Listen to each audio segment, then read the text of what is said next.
Queridos hermanos, muy buenos días.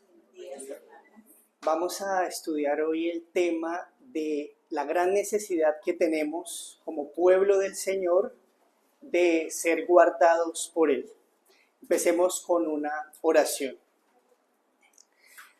Bendito Señor y Dios nuestro, queremos venir delante de ti para rogar tu bendición y ayuda, para rogar tu capacitación, gracia, sostenimiento, Señor, en este tiempo donde necesitamos, Señor, que tú nos des de tu verdad y alimentes nuestros corazones con Jesucristo. Ilumínanos más de Cristo, ilumínanos más de su gloria, de su majestad, de su hermosura y satisface nuestros corazones con Él, el pan del cielo, en quien oramos. Amén. Amén. Antes de la conversión, el ser humano tiene un corazón que no es neutral. El corazón del hombre incrédulo es un santuario de idolatría. Por lo regular, este ídolo principal del corazón no es una imagen que está puesta en la pared, sino que el ídolo supremo es el yo mismo, soy el yo.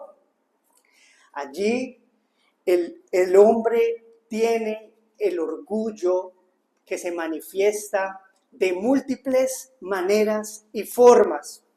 Este hombre natural está sentado sobre el trono de su propia vida. ¿Y qué lo dirige? ¿Qué lo gobierna? Sino sus metas, sus propósitos, sus planes, sus deseos y anhelos.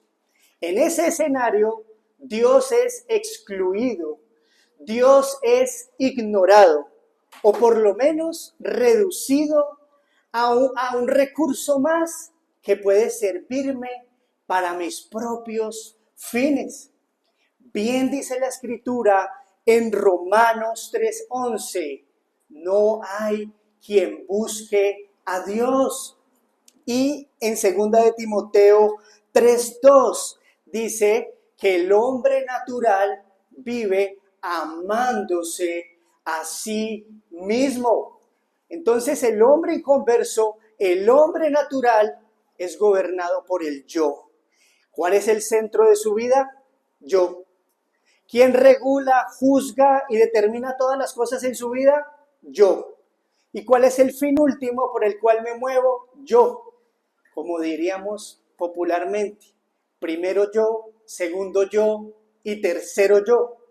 Entonces el hombre natural, el hombre sin Cristo, viola los mandamientos de Dios. Es rebelde en contra de la voluntad de Dios.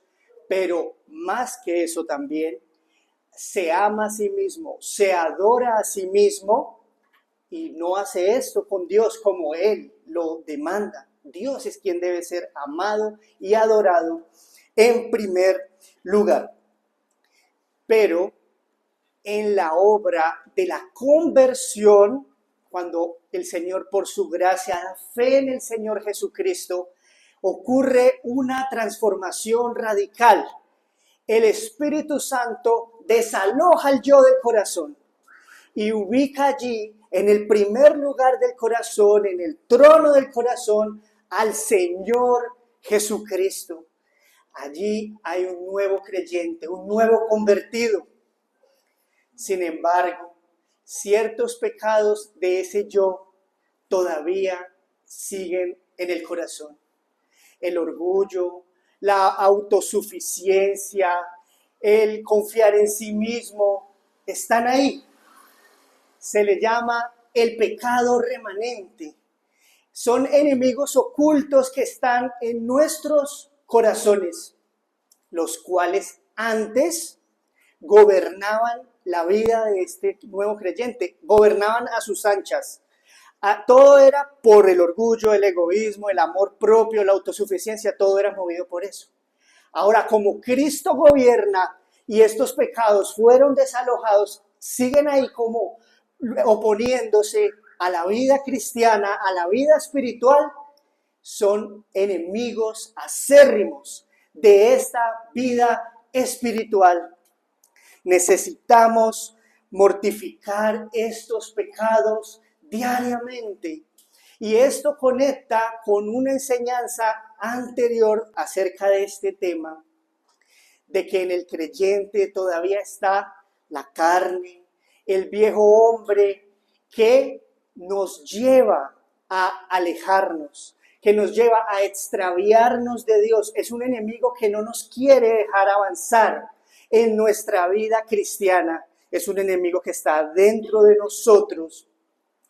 Y por esta razón, en nosotros mismos somos débiles, como ya lo vimos. Somos frágiles y necesitamos depender del poder de Dios y de su gracia para poder perseverar en los caminos del Señor. Como pueblo del Señor es necesario que sepamos, que nos recordemos, pero también que nos esforcemos, todo es en la gracia del Señor, por vivir de esta manera, débiles, frágiles y dependientes de Dios, porque el engaño del pecado puede incluso llevarnos a hacernos decir, soy débil, pero en la práctica actúo como alguien fuerte. Soy alguien que depende de Dios, pero en la práctica no busco a Dios, no dependo en todo de Dios. Entonces allí está nuestro enemigo, el pecado remanente que no nos quiere dejar avanzar, sino él quiere es que nosotros creamos que somos fuertes, que podemos vivir independientemente de Dios, que somos autónomos. Si él puede llegar a convencernos en nuestra mente de eso, que es lo que busca, está logrando su objetivo. Así que debemos entonces reconocer nuestra debilidad, nuestra fragilidad y dependencia de Dios, y por esto necesitamos del guardador divino, que sea Dios guardando nuestra alma. Acompáñenme al Salmo 121, versos 5 al 8, por favor.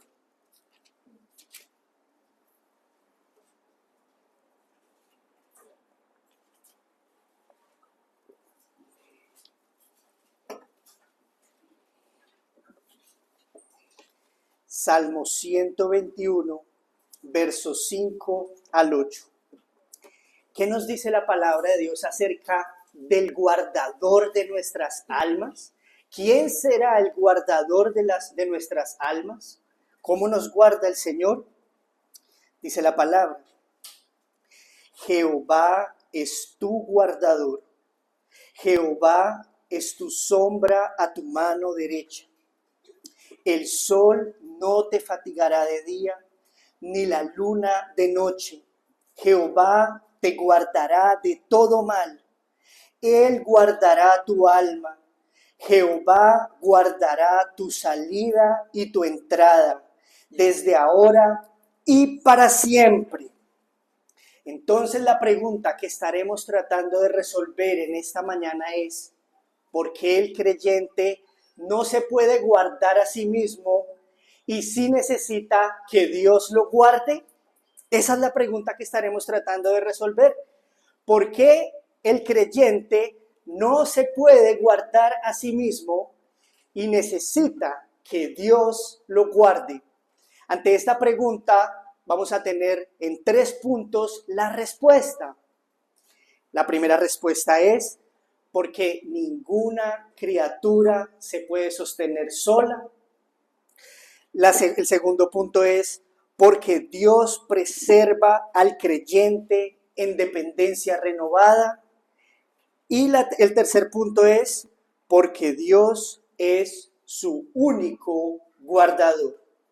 Entonces empecemos a considerar el primer punto. Ninguna criatura puede sostenerse sola.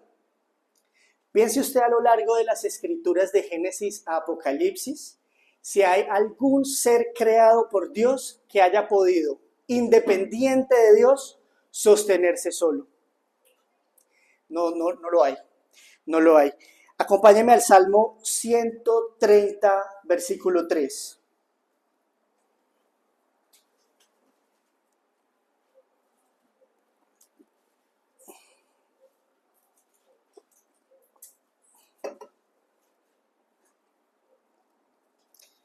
Dice,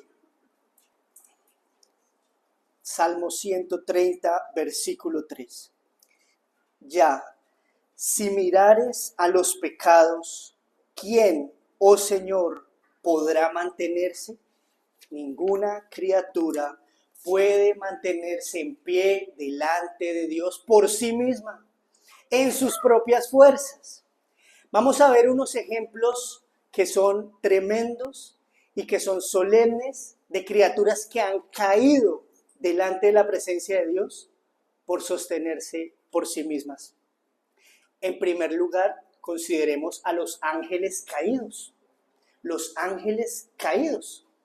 Antes de su caída, estos ángeles, si uno pudiera pensar en una criatura que fuese lo suficientemente fuerte para sostenerse a sí misma, para perseverar en los caminos del Señor por ella misma, uno diría que es un ángel, una criatura angelical, pura, santa, gloriosa. No tenía el remanente de pecado que nosotros tenemos, habitaba en el lugar santo, delante de un Dios 3 veces santo. Ustedes conocen la imagen de Isaías 6, 2 al 3, solo para ilustrar. Isaías capítulo 6, versos 2 y 3. Dice,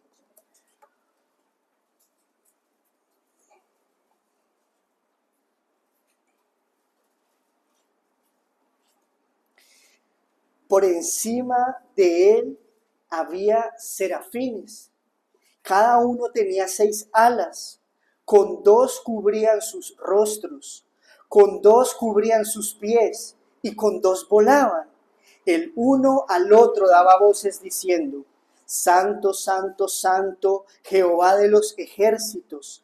Toda la tierra está llena de su gloria. Solo por poner esta imagen bíblica, estos ángeles dedicados a adorar y servir al Señor, en frente de la majestad y de la santidad de Dios en este lugar santo. Pero las escrituras nos muestran que ángeles pecaron contra Dios. Si bien no tenemos desarrollado extensivamente los detalles de esa caída, hay pasajes que nos muestran esto. Si quiere vamos a 2 de Pedro 2:4. 2 de Pedro 2:4.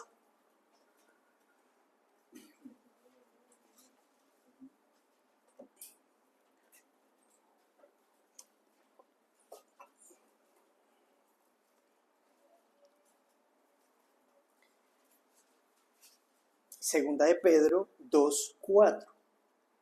Porque si Dios no perdonó a los ángeles que pecaron, sino que arrojándolos al infierno, los entregó a prisiones de oscuridad para ser reservados al juicio. Ahí tenemos un hecho histórico de cómo estos ángeles pecaron contra Dios y Dios en su santidad, en su justicia, los juzgó. Es un ejemplo real del justo juicio de Dios, que ni siquiera estos seres angelicales son librados de este juicio. Y también nuestro Señor Jesucristo dijo en Lucas 10:18, yo veía a Satanás caer del cielo como un rayo. Tenemos a estos ángeles que pecaron contra Dios, allí Satanás, y cayeron miserablemente del cielo. Ángeles que no son como nosotros, cayeron de allí. Podemos ratificar por este ejemplo bíblico que ningún ser creado puede sostenerse por sí mismo delante de Dios. Bueno, tenemos a Adán, ¿cierto? No solamente a los ángeles caídos, tenemos a Adán, quien antes de la caída estaba en un estado de rectitud original, era libre de corrupción moral y vivía en comunión con Dios. Pero Eclesiastés 7:29, acompáñenme por favor a Eclesiastés 7:29.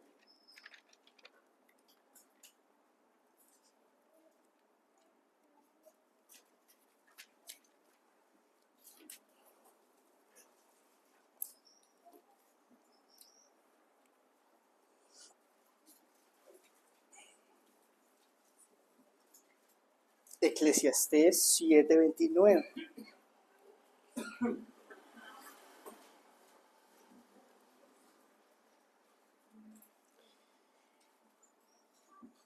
Dice la palabra: He aquí, solamente esto he hallado, que Dios hizo al hombre recto, pero ellos buscaron muchas perversiones. Si bien el Señor aquí nos habla de la raza humana, bien puede manifestarse allí que Dios hizo al hombre recto en el Edén, a Adán y Eva, pero ellos, y desde ahí en adelante la raza humana, buscamos muchas perversiones como raza humana. Ustedes saben que el Señor creó a Adán y lo puso en el huerto y allí gozaba de la bondad y la generosidad de Dios, que todo lo que Dios hizo allí era bueno en gran manera, pero Adán pecó contra Dios. Adán y Eva cayeron también. Nosotros tenemos pecado remanente. Debemos temblar ante estos ejemplos de las Santas Escrituras, porque seres que no tenían pecado remanente cayeron de Dios. Y nosotros sí tenemos pecado remanente. Somos débiles, somos frágiles. Y el Señor con estos ejemplos quiere humillar nuestro orgullo, porque nuestro corazón quiere llevarnos a pensar que somos más fuertes de lo que en realidad somos. ¿Será que somos más fuertes que los ángeles? ¿Será que somos más fuertes que Adán en su estado de inocencia? La carne que mora en nosotros. Ahí está el principio de nuestra debilidad. Ahora, ¿cómo se refiere la Escritura al pueblo del Señor?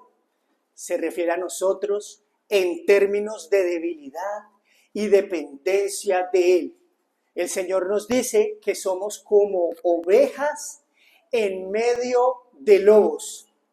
El Señor dice que nosotros somos como ramas o como pámpanos. ¿Qué de fuerte tiene una rama, un pámpano, una oveja? Como ramas que no pueden sobrevivir si no están unidas permanentemente a la vid. El Señor nos llama que somos vasos de barro, depositarios del glorioso tesoro del Evangelio del Señor Jesucristo. Ahí el Señor hace un contraste entre su glorioso Evangelio, que es poderoso para salvar, que lo ha dado a la iglesia, a sus hijos, pero nosotros ¿qué somos? Vasos de barro. ¿Usted entiende la fragilidad de un vaso de barro y la gloria del Evangelio como el tesoro que tenemos? Pero somos vasos de barro. Las Escrituras nos llaman a ser como niños pequeños, que nos debemos ir a humillar delante del Señor para poder entrar al reino de los cielos.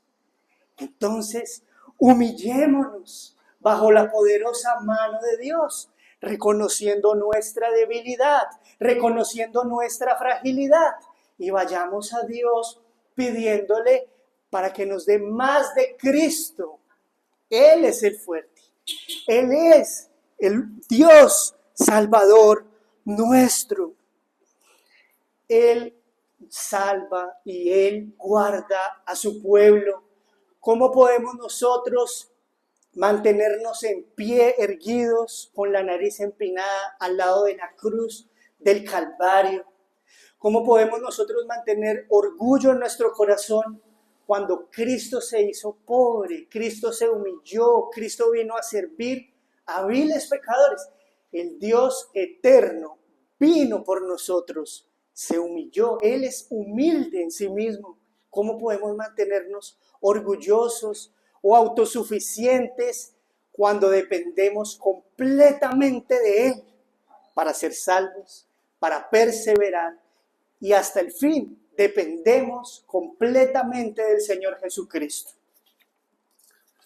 Segundo punto. Dios preserva al creyente en una dependencia renovada.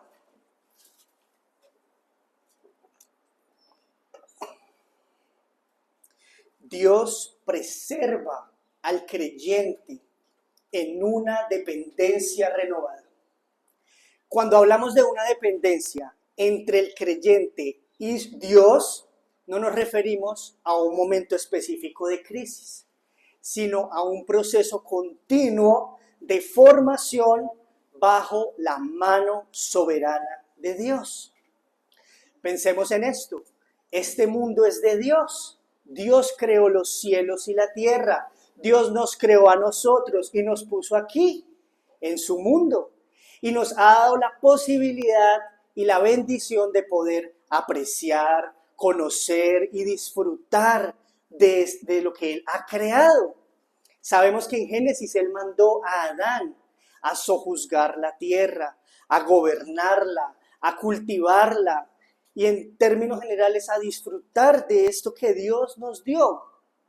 Entonces, en este sentido, es legítimo poder admirar la bondad de Dios reflejada en la creación y experimentar un afecto y una gratitud hacia Dios por las bendiciones que Él nos da. Sin embargo, el engaño de nuestro corazón, porque no está mal tener un afecto e incluso un amor hacia las cosas que Dios nos ha dado o hacia las cosas que están a nuestro alrededor. Pero si ese amor se desordena, pero si nuestro corazón empieza a depender más de esas cosas que de Dios, ahí es donde está el problema. El corazón humano, por el remanente de pecado, tiende a coger las bendiciones, las cosas, las personas y ponerlo como su descanso último, como su fortaleza. Aquello que debería conducirnos al Creador fácilmente empieza a ocupar el lugar de Él. Y nuestro corazón comienza a apoyarse más en esas bendiciones que en Dios mismo y en la pedagogía divina, como lo hemos estudiado anteriormente, de cuando en cuando Dios permite diversas pruebas, diversas aflicciones, para remover, para quitar esos apoyos ilegítimos en el corazón de sus hijos, porque Dios no quiere compartir su trono ni su gloria con nadie. Con esto el Señor nos ayuda a distinguir, con las pruebas, con las aflicciones, nos ayuda a distinguir que Él es el dador y lo otro son dones, que Él es la fuente y lo otro son medios, que Él es el manantial que sacia verdaderamente y lo otro son cisternas rotas. Él hace una separación allí con las cosas de este mundo para que no sea una falsa seguridad en nuestro corazón las bendiciones que Él nos da. Es Dios nuestra única seguridad. Acompáñenme por favor a Romanos capítulo 7.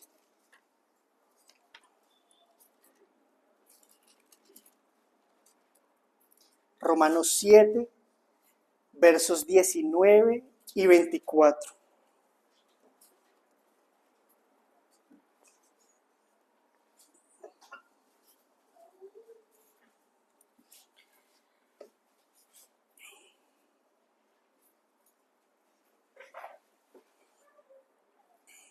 Romanos 7, 19 y 24 dice: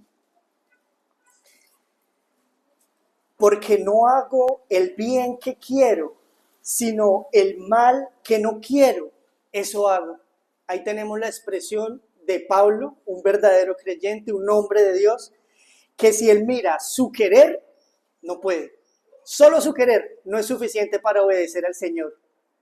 Y el versículo 24, miserable de mí, ¿quién me librará de este cuerpo de muerte? Es la incapacidad del hombre, incluso del Hijo de Dios, para sostenerse, para guardarse por sí mismo. No puede guardarse por sí mismo. Así que el Señor que por su gracia nos permita conocerle más y más y ver más de su santidad. Y en la medida que conozcamos más del Señor, podamos ver más nuestras debilidades, nuestros pecados, nuestras inconsistencias. Veremos una brecha mayor, veremos más allá nuestras debilidades.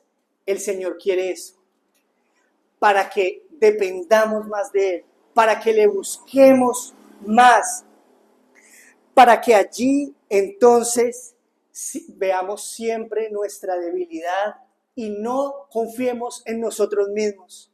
El Señor no va a quitar la autoconfianza inmediatamente. El Señor nos va a enseñar por medio de las diversas providencias y por medio de nuestra vida espiritual que somos débiles, que somos frágiles. Y allí nos va a mantener dependientes de Él, confiando en Él y no descansando en nuestra propia fe, en nuestra propia vida espiritual por ella misma, sino en Dios. Estimados, esta doctrina no es solamente algo teórico, sino realmente algo práctico, porque pensemos en las relaciones familiares que Él nos ha dado. Nos ha dado una esposa, un esposo, unos hijos y unas relaciones de amor y cariño allí. Nos ha dado su iglesia, la oportunidad de servirle, los hermanos. Nos ha dado el trabajo y la oportunidad de desempeñar un rol, unas actividades, unas responsabilidades. Y en todo eso vemos la mano bondadosa y generosa y paternal de Dios. De hecho, Él nos ha llamado a que cultivemos esas relaciones, a que cuidemos esas relaciones. Hay un amor legítimo allí, pero no puede ser el primer amor para con nosotros. El primer amor debe ser el Señor Jesucristo para que los demás amores puedan permanecer y perseverar.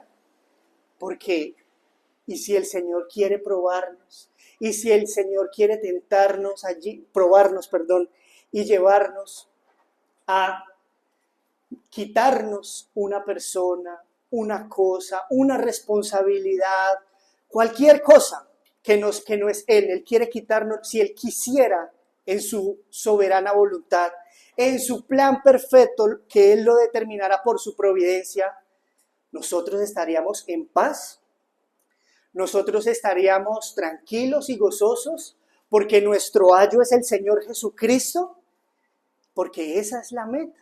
Que Cristo sea nuestra fortaleza, que sobre Cristo esté puesto nuestro amor, para que todo lo demás podamos cultivar ese amor. Pero el Señor da, el Señor quita, el Señor pone, el Señor ya no pone.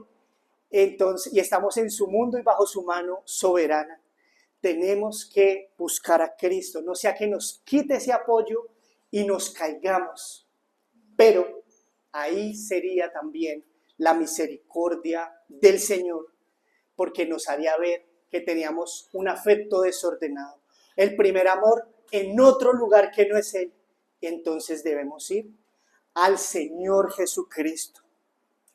Él es el único fuerte y poderoso para sostener nuestra alma. Lo demás es demasiado pequeño y Dios no comparte su gloria con nadie. Bueno, hemos visto entonces que ninguna criatura puede sostenerse por sí misma. Hemos visto que Dios preserva al creyente en una dependencia de Él continua a lo largo de esta vida. Y entonces llegamos al tercer punto de la esperanza que tenemos, de la única oportunidad que tenemos, y es de ir a nuestro Dios para que sea Él nuestro guardador. Después de haber visto que así queramos nosotros, no podemos, que no tenemos las fuerzas, la capacidad, que no tenemos la dignidad, el esfuerzo suficiente para guardarnos, ¿qué nos queda? Sino el único que puede guardarnos. Es Dios, el Señor. Él es el Señor que ha prometido salvar y guardar a su pueblo la salvación descansa sobre los hombros de Dios. Y el caminar y la preservación de su pueblo también. Los hombros fuertes de nuestro Dios. Allí está nuestra vida espiritual. Y por eso podemos confiar en Él y descansar en Él y tener esperanza. ¿Quién de ustedes, si se le conferiera por un segundo, por un minuto, que su vida espiritual descansara en sus fuerzas, estaría tranquilo? ¿Quién de ustedes, si por la obra de sus manos pudiera guardar su fe y guardar su comunión con Dios, estaría seguro que perseveraría firme hasta el fin? Ninguno de nosotros puede perseverar por sí mismo. Dios es el Salvador en Cristo. Dios es quien guarda a su pueblo. El Señor soberano y glorioso, creador de los cielos y de la tierra, donde manifiesta su poder.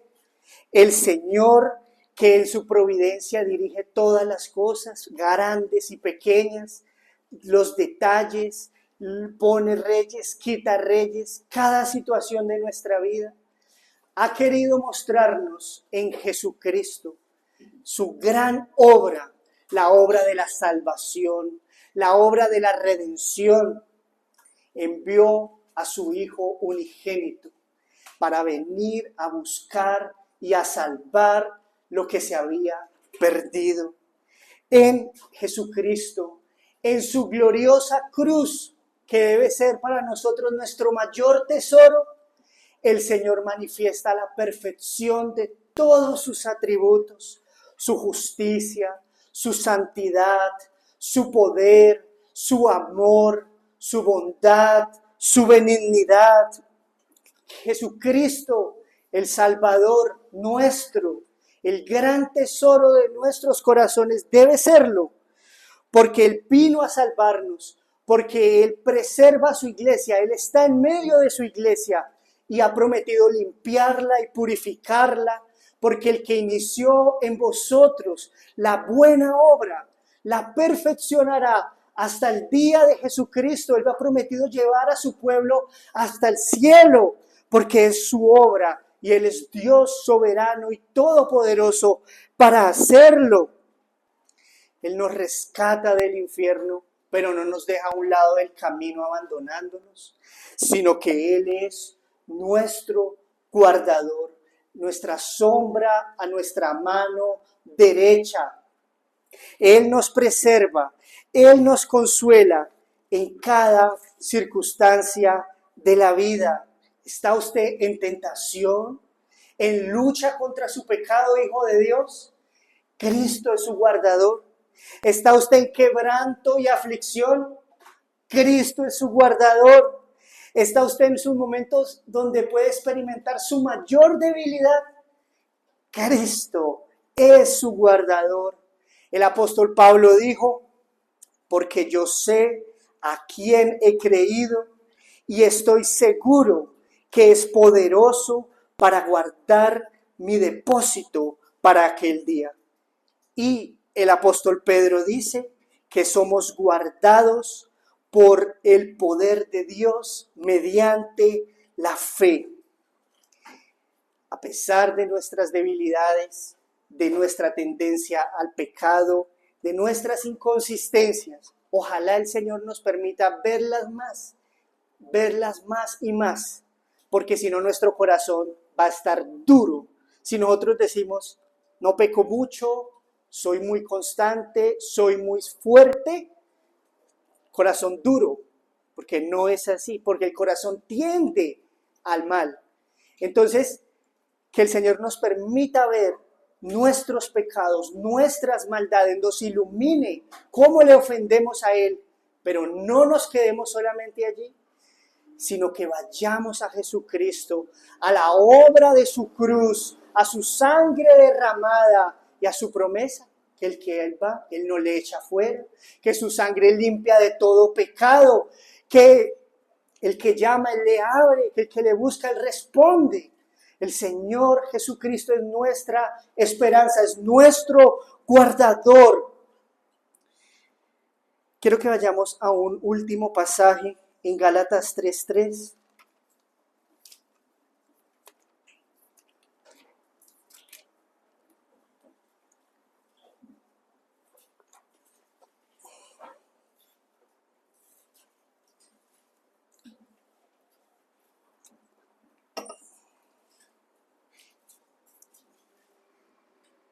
Gálatas 3:3 dice: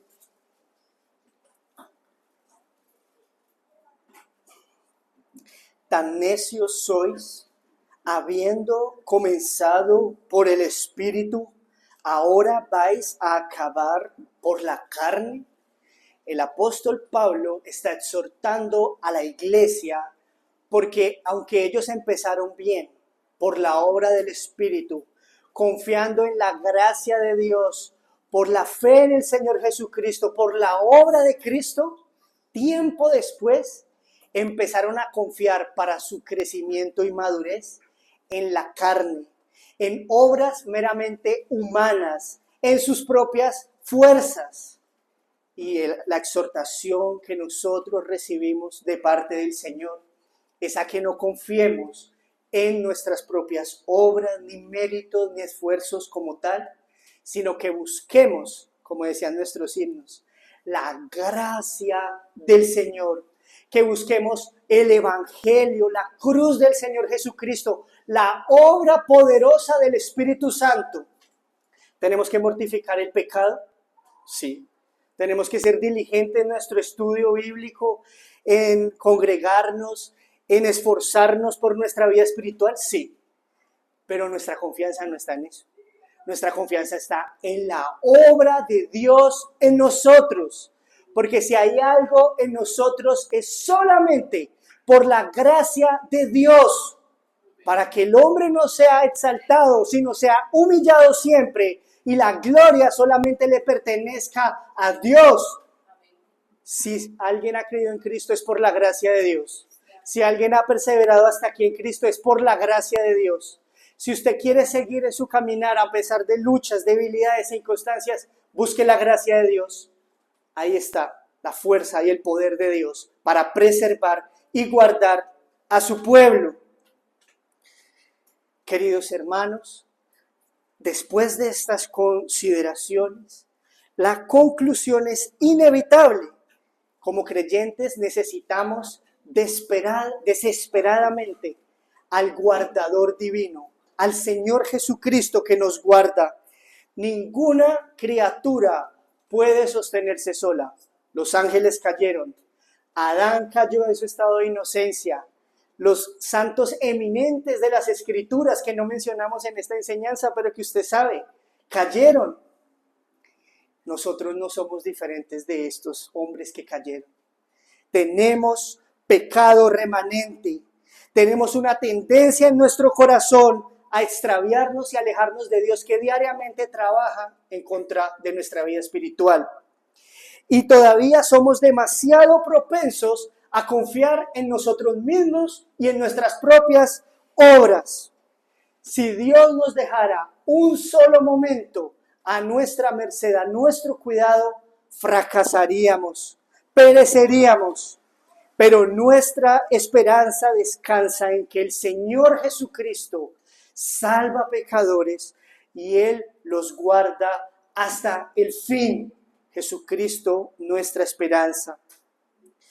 Y para aquellos amigos que hoy confían en una religión, para aquellos amigos que hoy confían en su moralidad, en sus esfuerzos, después de haber considerado todo esto, ¿usted cree tener alguna esperanza sin Jesucristo?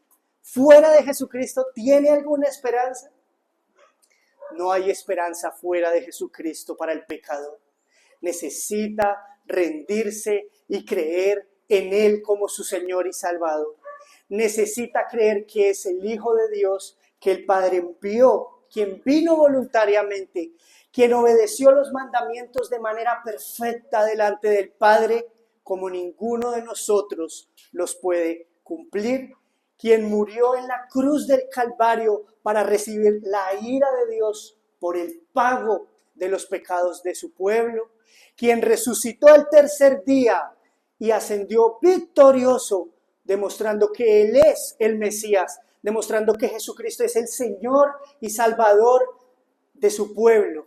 Arrepiéntase de sus pecados, reconozca su debilidad, su pecado, su maldad. Crea en Él. Él es la salvación y la vida. Oremos.